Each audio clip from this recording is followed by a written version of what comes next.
This is Podco Media Networks. Hi, everyone. This is Elle Wolf, host of the Further podcast. In this episode, I am joined by Brian Kardon, the CMO of InVsion. This is part 2 of a discussion that we had. In the first part, we talked a bit about strategies when you are joining a new team as a marketing leader and the approach to hiring talent and building teams. In part 2, we're going to talk a little bit more about metrics, what's important for CMOs to be looking at, as well as critical skills for any marketing leader. So I hope you enjoy it. So I'm curious, you're in a relatively new position right now. Well, how do you think about your first 90 days? Like when you look at sort of, okay, and I think you and I operate in the same way. It's like, I got to get some stuff done. I got to put some points on the board. Yeah. So, you step into a new marketing role. Like what's the most important thing to accomplish in the first 90 days, you think? I think you have to build trust with people. And that means you got to do what you say you're going to do. And so, I'll tell people I have it to you next Wednesday and I have it to them on Monday.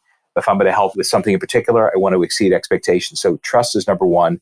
Number 2, I want to get involved with a couple of sales deals to let the sales team know that I'm not some marketing geek who's only worried about his campaigns. Like I roll up my sleeves and I know what's going on with this quarter's deals that are supposed to close. And I can help with some of those. I can accelerate deals, or I can help thread through other contacts at that account, or there's an add-on sale. So I want to get involved in a couple of sales deals to learn how people operate, what the sales process is.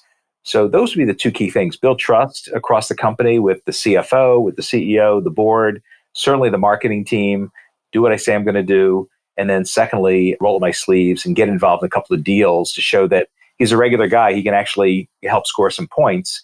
It's not just about running campaigns and stuff that looks good, but stuff that ends in closed-won deals. Well, and it's simple stuff. I mean, it's all kind of building relationships, but that's the key to alignment. I mean, everybody wants to talk about sales and marketing alignment, and they think that you can drive that through some process or technology or whatever. And some of that's true, but a lot of it starts with just relationships and building credibility with the sales team and showing them that you're on the same team. So I'm curious, what do you think for marketing leaders today? What are the critical skills they need to have? What's like the most important thing that you can't live without if you're going to be a marketing leader today? I think it's what you said, the ability to build relationships across the company and have credibility. You can hire for data crunching, you can hire for creativity, you can hire for almost anything on your team. But at the end of the day, you have to be, number 1, a great communicator. Number 2, you have to be trusted and very credible. And 3, you have to be someone who connects the dots. So I think you're always learning, because the CMO is the only person who's like seeing these campaigns over here, and we did this with brand, and the website thing happened here, and our SEO is doing this. And like you are able to see everything that's going on, both in marketing and sales and other places. And you have to always be working on the narrative and be willing to change it as you get new information. So having a story in your mind about how do we compete or what are differentiators, but being willing to, as new information comes in, really suck it in, process it, and adapt your story. Yeah, I think that's true. Working at Path Factory, that was my first time leading an entire marketing organization. And I often thought it was sort of like being like a conductor of a big symphony. It's like you sit over all of it and there's all these moving pieces and you have to be able to move things around and sort of ebb and flow and all of that stuff. And I do think you're right. I mean, I think the storytelling piece of it, that narrative piece of it is so important. And it's like, it's the external narrative and the story and the point of view, but it's also the internal communications and the championing what marketing is doing, and doing all that stuff is such a big part of building excitement around the work that marketing is doing. I think a lot of people get that wrong. It's interesting. I do champion what marketing does, but I go out of my way to champion what other departments do as well.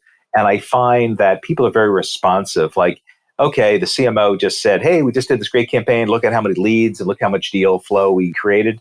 But if you go out of your way to cite something that your customer success team did, or your finance team did, or your sales team did, that goes much further. I think people expect you to champion marketing's accomplishments, but it's much more surprising and gracious and memorable if you champion other things that are going on in product or wherever it's happening. So people don't expect that. And so I actually find myself not wanting to champion marketing things because I think people will see it as an obvious ploy of self-flagellation. Like, wow, look at us. Look how cool we are. Look how great we are. I just find it so immodest. And I don't want to say gross, but I want to be a champion of marketing, but I don't want to be shilling for marketing. Like, hey, I don't know what the balance is. So I may go too much the other way, actually. And people have commented on this. Like, I very seldom will celebrate what marketing's doing. I say, hey, that's your job. We did a good job. But look what sales did over here. Look what our product team did. So I may go too far there. Yeah, I think that there's a lesson in there. I mean, I've always felt like it depends on what's going on in the organization. I know if you work in a company where marketing is trying to do some big transformation or change the way people view marketing or all those things, I do find like a little bit of internal marketing can go a long way because sometimes marketing's just like people don't know. It's funny because it's this very visible thing, but like people don't have no idea what's actually happening within the world of marketing, right? I mean, there is a lesson there too. I mean, you taught me this and I've taken this one with me throughout my career, which is make friends with finance. Oh, yeah. Make friends with finance. Make sure you've got a strong ally there and give them a shout out when they do something great because that will be really important as you are navigating the budgeting process. Yeah, as you know, Elle, there is going to be that moment where the CEO turns to the CFO and says, is our CMO a good steward of the budget? Are they responsible? And you got to make sure that the CFO will say the right thing and validate what you're doing. It's a very important relationship. I got really, really close to a financial analyst at Eloqua. We became good friends. He was my buddy and it really helped. I mean, it helped me. Like he was more than willing to pull some data for me or show me something or tell me where I stood against some number that I needed. And I think I got a level of responsiveness and collaboration because I built a strong relationship there. So, well, that's one of your superpowers that marketers don't often think about. Like you're a great manager of the budget. You know, we spoke about this the other day. And you really geek out on the budget. Like you love to know all the details. Is it accrual? Is it a cash? How are we doing this? Like you like to really roll up your sleeves, but that's how you build credibility. And so the fact that you understand where every dollar is being spent, how it's being spent, when you sit down finance, they ask you questions, you know the answer to everything. And they love that. See, my husband would be shocked by this. He would be shocked because he would be like, why can't you do that with our home budget? Like what? I'm out here blowing cash. I don't know what it is. It's like a game of Tetris, like a marketing budget. I love to see it all just line up and I like to know exactly where we stand. And but I don't do that with my home budget. Okay, so let's see. So you've worked for some really big companies, public companies, startups, scale ups. You're at a decent growth stage company now. Is being a marketing leader the same in any kind of stage company or is it very different depending on where they are on the growth curve?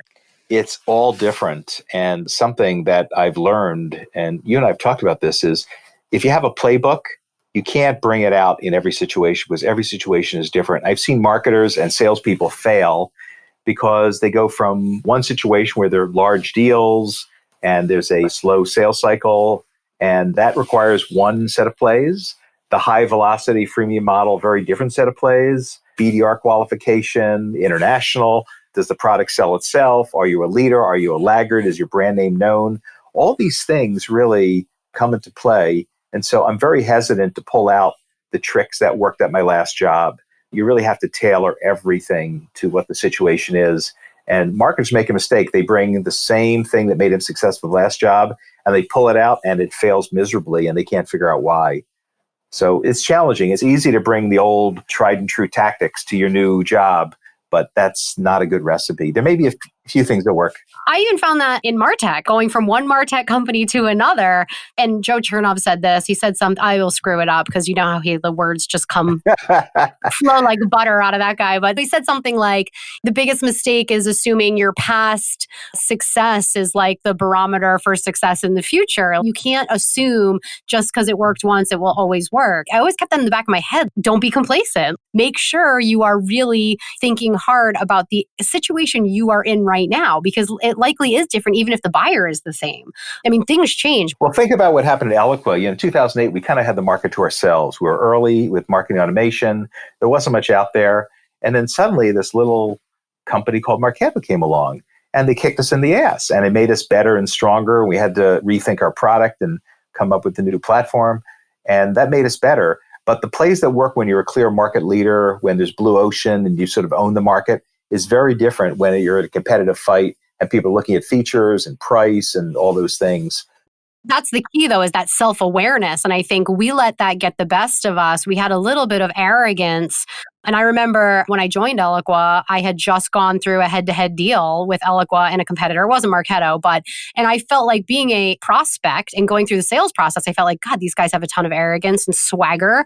And I think we did because we were out there alone and we were the big enterprise provider. And I think that the key to Eloqua's success and survival was self-awareness, was saying, oh gosh, they're eating our lunch now. We need to do things differently. And I remember we ran a full court press in terms of how we were going to address and knock down every challenge that we faced, now having a very strong competitor. You remember we had all those projects and initiatives. And I think there's a real danger in businesses if you don't have that level of self-awareness and you don't. I remember Joe Payne used to say all the time that time is not our friend. Like we have to operate with some quickness.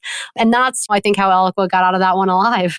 Clay Christensen over at HBS talks about this innovator's dilemma. The first guy out there, really, as you said, is full of hubris and we're the leader and the things that got us here will keep us here.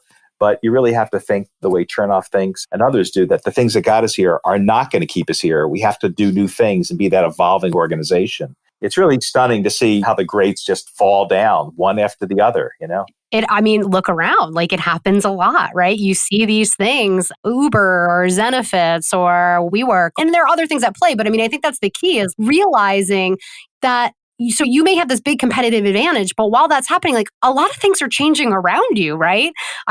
Social things, political things, economic things, all of these things that factor into whether or not a business can be successful. And if you're not paying attention to all of them, you stand a risk of imploding. And it's crazy to watch that happen. The companies I love are the ones that have this second act.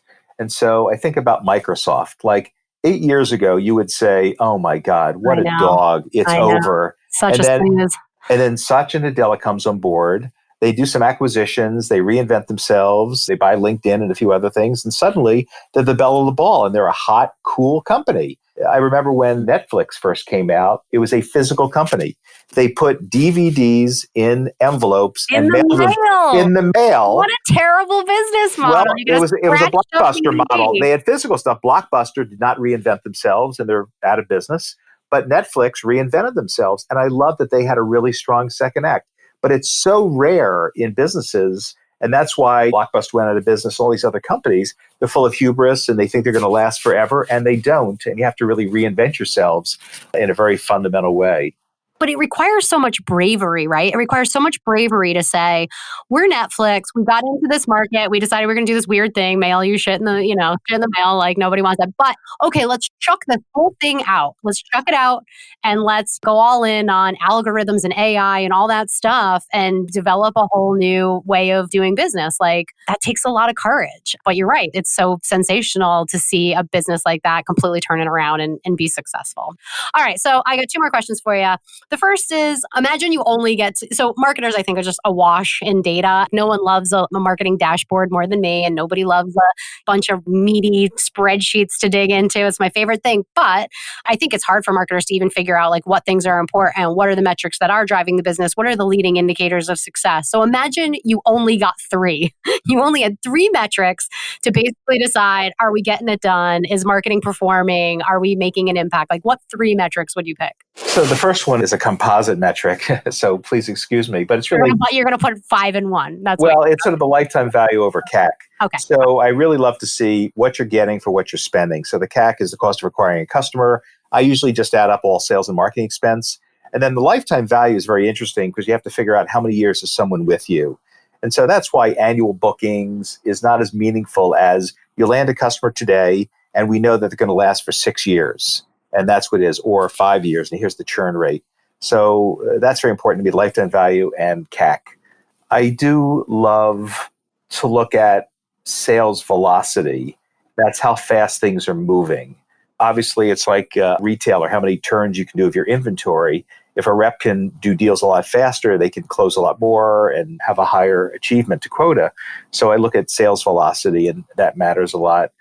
And then I do look at sources of pipeline and closed won deals. Typically in software, it's some percentage is partner sourced, some percentage is marketing sourced, and some percent is sales sourced. The big challenge there is when you do this MECE thing, what each one is, let's say, a third, everyone's fighting over the credit, which I can't stand, which doesn't create. And so I found that in a lot of organizations, they just waste a lot of effort and infighting, arguing about who sourced what. And that's not a healthy thing. And so I look at that, but it's not always the most important thing. I like velocity too. And I had a lot of fun nerding out on that in my last role. And I really kind of got into even could we cut different types of demand and see, we ran account-based programs. Did a lead that came in from an account-based program move faster than a non-target account? Did something that had been really highly engaged, someone who had been really highly engaged and educated, did that move faster than something that came in really cold?